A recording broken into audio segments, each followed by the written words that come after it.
ఆరి తేరిన వాడు కదా, కాబట్టి మీ పిఠాపురం వర్మ కలిసినప్పుడు ఆయన హుషారుగా ఉండొచ్చు.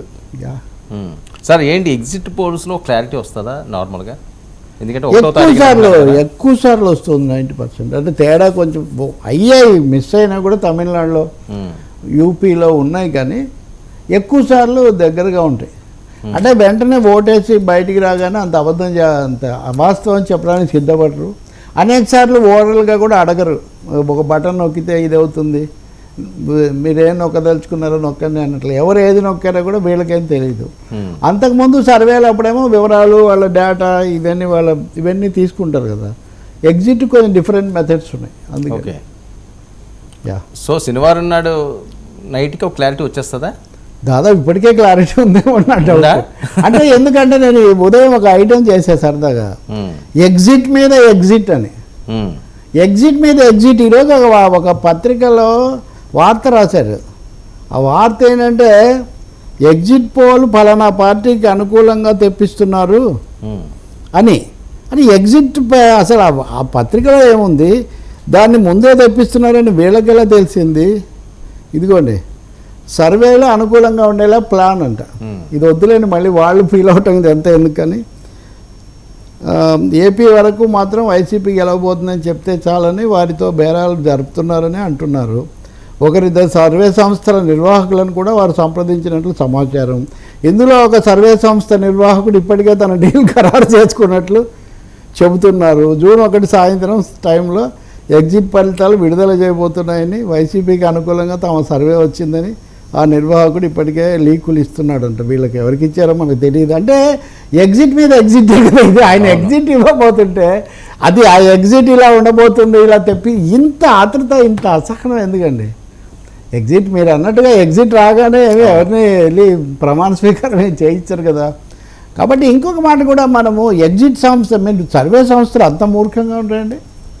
ఈ ఒక్కరోజుకు డబ్బులు తీసుకొని వర్మకు అనుకూలంగా చెప్పేస్తే ఒకవేళ అది అటు ఇటు అయితే రేపు పొద్దున వాళ్ళ భవిష్యత్తు, వాళ్ళ వ్యాపారము అవన్నీ ఉండవా? కాబట్టి వాతావరణం అంత దారుణంగా తయారైంది ఇప్పుడు. కాబట్టి అదేం కాదు, ఇస్తున్నారు మొత్తానికి 1వ తారీఖు. వాస్తవంగా నిన్నైతే ఒరిస్సాలో నంది ఘోష అనే వార్త అనే మీడియా ఛానల్ నవీన్ పట్నాయక్ గెలుస్తున్నట్టు ఎగ్జిట్ పోల్ ఇచ్చేసింది. దానికి నోటీస్ కూడా ఇచ్చారు. ఎన్నికల సంఘం ఏం చర్య తీసుకుంటుందో మనకు తెలియదు, కానీ వాళ్ళు ఎగ్జిట్ పోల్ అనే పేరుతోనే ఇచ్చారు. మన దగ్గర అలా కాకుండా అంచనా అని, స్టడీ అని, అభిప్రాయం అని, ఇంకొంతమంది ఏమో కెన్ విన్ అని ఇస్తున్నారు, అంటే గెలవగలదు అని. ఎగ్జిట్ పోల్ అనే మాట మటుకు వాడకుండా ఇవన్నీ చేస్తున్నారు. ఇవి జరుగుతున్నాయి, సందేహం ఏం లేదు. అట్లాంటి 1-2 నా దగ్గర కూడా ఉన్నాయి. మీ దగ్గర అన్నీ ఉంటాయి కానీ కొన్ని బయటకు వస్తాయి. లేదండి, పద్ధతి ప్రకారం ఎంతో అంత చెప్పాలి, కానీ మనం ఏదో ఎవరేమో ఆతృత లేదు. రెండోది, వాళ్ళు గెలిస్తే ఉరకబెట్టేది లేదు, వీళ్ళు గెలిస్తే తరగబోయేది మనకేం లేదు. కాకపోతే మీడియా అనేది బేసిక్గా ప్రజలకు సమాచారం ఉన్నంతలో ఆ దశలో. ఇంకొకటి కూడా ఉంది కదా, అప్పుడప్పుడు కొంతమందిగానే ఇలా మాట్లాడకపోతే ఒక పక్షానే వాళ్ళు, ఒక పక్షానే వీళ్ళు, 2 ఆర్మీలు ఆ గట్టును ఉంటావా ఈ గట్టును ఉంటావా అంటే నది మధ్యలో పారుతుందండి. సమాచారం అనే ప్రవాహం కూడా ఆ గట్టుకు ఈ గట్టుకు మధ్యలో పారుతుంది. ఎప్పుడు కూడా ప్రవాహం 2 గట్లను ఒరుసుకుంటూ పారుతుందండి.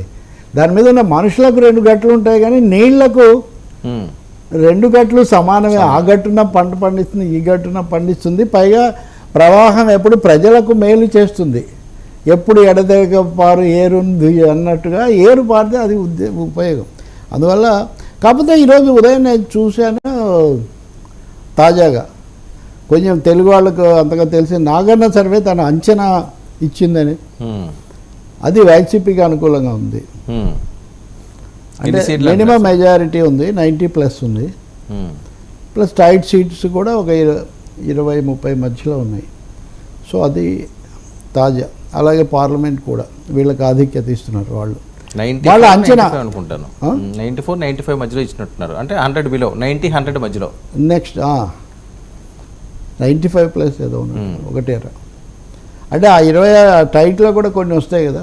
సో అలా చేస్తే 26 పైన ఉన్నాయి, టైట్ ఫైట్ 26 సంథింగ్ అట్లా. అది వాళ్ళ అంచనా. బీ క్లియర్, డిస్క్లైమర్ అంటారు కదా, లెట్ వి మేక్ డిస్క్లైమర్. ఇది అంచనా, అభిప్రాయం.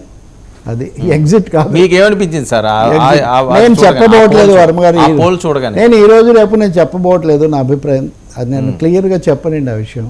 ఈ ఎక్కువ భాగం ఇలా ఉన్నాయి, వాటి అధ్యయనాలు ఇలా ఉన్నాయి, అది నేను చెప్పదలుచుకుంది. అది వీక్షకులకు అర్థమవుతుంది, మీకు కూడా అర్థమవుతుంది. ఎందుకంటే రకరకాల ముద్రలు వేసే వాళ్ళు ఉన్న కాలంలో ఎందుకు అవసరమే ఉందండి? ఇప్పుడు చాలా ఛానల్స్లో అవన్నీ చెప్తారు, చెప్పిన వాళ్ళందరూ వాళ్ళ అభిప్రాయం చెప్తారా? చెప్పరు కదా.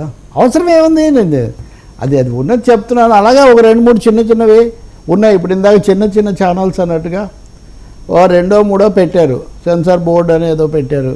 దాంట్లో ఆ సెన్సార్ బోర్డు అనేది ఏదో సెన్సార్ సర్వేనా ఏదో వాళ్ళ అంచనాలో టీడీపీకి అనుకూలంగా వాళ్ళు పెట్టారు. ఇప్పుడు ఇంకొక ఆయన నీ దగ్గరికి వస్తుంటే ఈ మిత్రుడు లిస్టు పెడుతున్నాడు ఓ పెద్దది నియోజకవర్గాల వారీగా. ఇవన్నీ చూస్తుంటే మొత్తానికి వన్ సైడ్గా లేదు అనే అనిపిస్తుంది. అధికార పార్టీ అంతా అయిపోయింది, ప్రభుత్వం మారిపోవడం తథ్యం, ఇన్ని వస్తాయి ఇలా చెప్పారు కదా, అలా కూడా లేదు, వన్ సైడ్గా అది అని అనిపిస్తుంది ఇవన్నీ చూస్తుంటే. ఓకే సార్, గతంలో మీరు అబ్జర్వ్ చేసిన సర్వేలకి ఇప్పుడు వస్తున్న ఈ సర్వే రిపోర్ట్స్కి సేమ్ ఆ రకంగానే సాగుతుందా? ఇక్కడ కొద్దిగా కన్ఫ్యూజింగ్గా ఉందా ఈసారి? కన్ఫ్యూజన్ ఏం లేదు. అంటే 2-3 విషయాలు అయితే ఏ స్టడీ చేసినా స్పష్టంగా కనిపిస్తున్నాయి కదా, తేడా అంతా ఎక్కడ వస్తుందని తప్ప.